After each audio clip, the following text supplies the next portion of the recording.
మన చుట్టూ కొందరు స్ట్రెస్ మేకర్స్ ఉంటారన్న విషయం చాలామందికి తెలియదండి. మనం ఏదైనా ఒక సమస్యతో సతమతమవుతున్నప్పుడు సమస్యకు పరిష్కారం చెప్పడం మాని లేనిపోని భయాలు సృష్టిస్తుంటారు.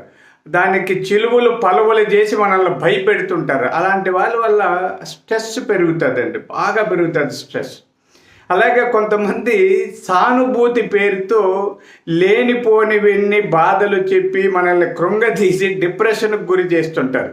ఇలాంటి వారితో మనం మాట్లాడి కలిసి కొంతసేపు వచ్చిన తర్వాత మనం చాలా బలహీనంగా కనిపిస్తాం. తలనొప్పి రావచ్చు, నీరసం రావచ్చు, నిస్సత్వం రావచ్చు. అలాంటి వాళ్ళని చూసి జాగ్రత్త పడడం చాలా మంచిది. అందుకే అంటారు స్ట్రెస్ మేకర్స్ ఉన్నారు జాగ్రత్త అని సైకాలజిస్టులు చెప్తుంటారు. వాళ్ళు మనకి శ్రేయోభిలాషులుగా కనిపించుతూనే అంతర్గతంగా మనలో భయాలు బాధలు అన్నీ గుర్తు చేసి బాధ పెడుతుంటారు. అలాంటి వారి పట్ల జాగ్రత్తగా ఉండడం మంచిది.